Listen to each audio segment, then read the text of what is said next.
Hello and welcome to Idea TV News Update. I am Chinesu Oji. Let's begin with the headlines.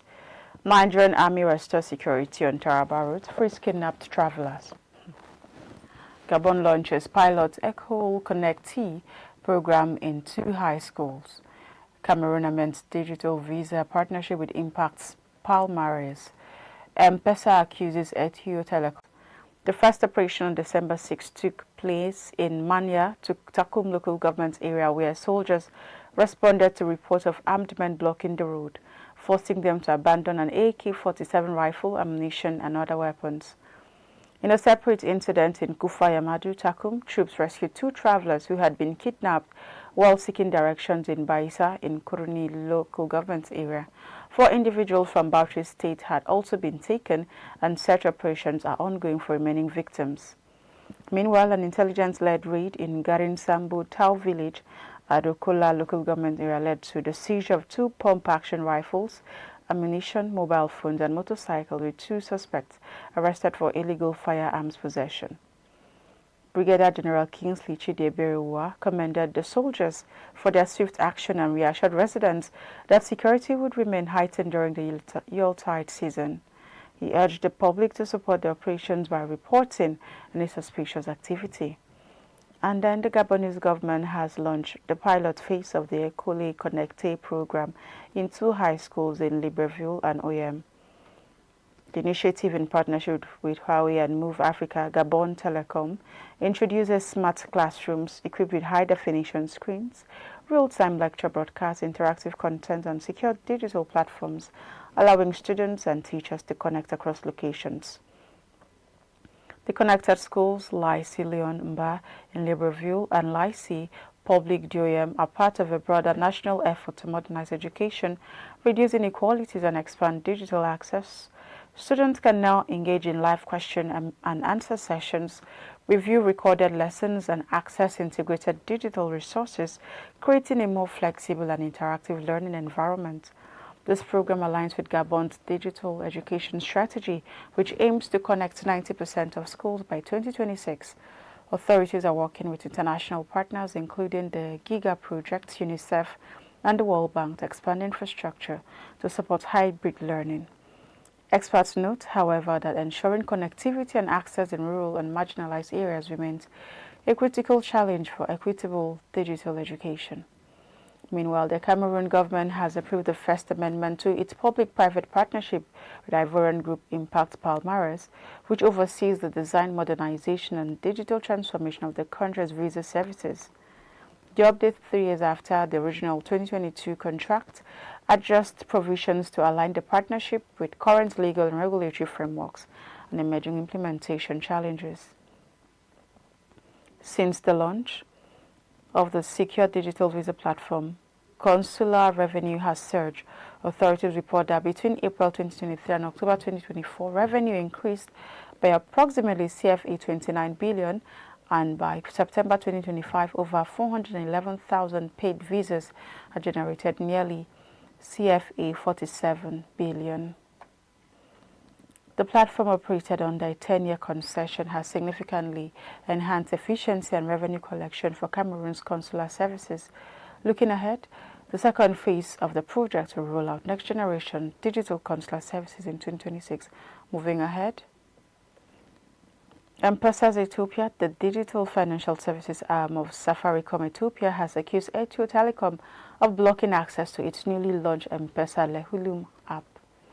The app, designed to provide universal M-PESA access to all Ethiopians regardless of their mobile network, has been reportedly inaccessible on smartphones using ETHIO Telecom's mobile data, preventing users from logging in, making transactions or withdrawing funds. M-PESA Ethiopia emphasized that the service is fully approved by the National Bank of Ethiopia and the Information Network Security Administration. The LEHULUM app brings together key financial services, including person-to-person transfers, bill and merchant payments, airtime purchases, and integration with banks and other wallets through the ETHSwitch system. It also provides access to the ERIV M-PESA overdraft facility.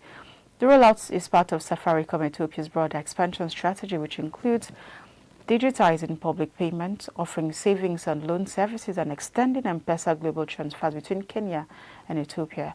Since its launch, M-PESA Ethiopia has grown rapidly, recording 3.5 million active 90-day users by September 2025 and 84.7 million transactions worth $95 million in the first half of its 2026 financial year.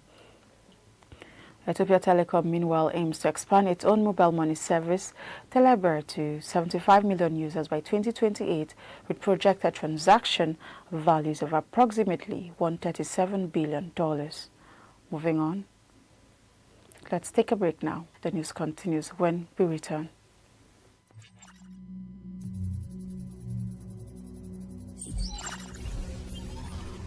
"5G technology. 5G technology promises to be a game changer by delivering ultra-fast internet speeds, low latency, and the ability to connect millions of devices seamlessly. It's going to fuel the future of smart cities, autonomous vehicles, and Africa. The United Nations has warned that the global humanitarian system is overstretched, underfunded, and under attack as it launched a $23 billion appeal for 2026. UN humanitarian chief Tom Fletcher said 250 million people are in urgent need of aid, while funding has dropped to its lowest level in a decade. Last year's appeal raised only $12 billion, leaving millions without access to food, medical care, and protection. Fletcher highlighted that 2025 saw famine in parts of Sudan and Gaza, collapsing health systems, disease outbreaks, and severe cuts to programs for women and girls.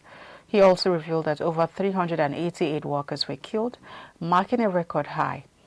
Despite the challenges, agencies reached 98 million people, including 63 children, have died, following paramilitary drone strikes on a kindergarten and hospital in Sudan's South Kordofan state last Thursday, the World Health Organization said. The attacks struck first at the kindergarten, then at a nearby Kalogi Rural Hospital, with casualties increasing as rescuers attempted to move the injured.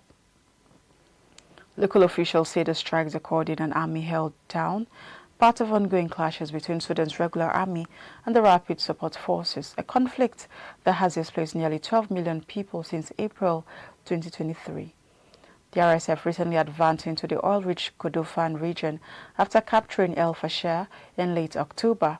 Survivors were transferred to Abu Jebaiba or Jebeiha Hospital for urgent medical care, while authorities called for immediate blood donations and aid. The United Nations and the WHO condemned the attacks as senseless and called for an immediate ceasefire. UN Secretary General Antonio Guterres urged all parties with influence over the warring factions to intervene and halt the violence. The WHO reported that between 6 in the morning and noon, heavy weapons were used, responders were targeted, and healthcare access was severely obstructed. Now in business. The Shipping Association of Nigeria has reported a significant 40 to 50% increase across the nation's seaports in 2025, reflecting growth in both imports and exports. Chairman Boma Alabi said the surge is largely due to currency stability and broader improvement in the national economy. According to Alabi, more vessels are calling at Nigerian ports than in previous years, marking 2025 as a stronger year for the maritime sector compared to 2024.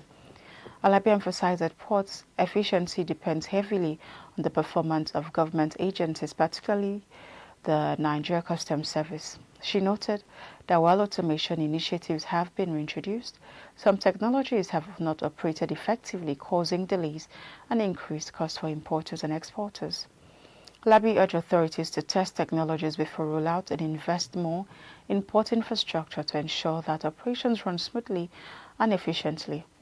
Other industry stakeholders have confirmed the growth, noting that the surge in shipping activity is boosting the nation's economic outlook. The increase in ports throughput helps reduce costs for manufacturers and consumers, while also improving the competitiveness of Nigeria's maritime sector. The Shipping Association of Nigeria continues to represent major shipping line agents and maritime operators, advocating for reforms and investments to sustain long-term growth in sports now. Nigeria's Yellow Greens continued their dominant run at the West Africa Trophy in Abuja yesterday, securing a 9-wicket victory over Sierra Leone for their 4th consecutive win.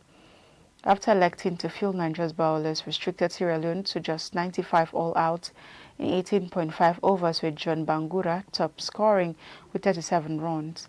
In reply, Nigeria overcame the early loss of opener Salim Salau to cruise to 98 for 1 in just 11.2 overs.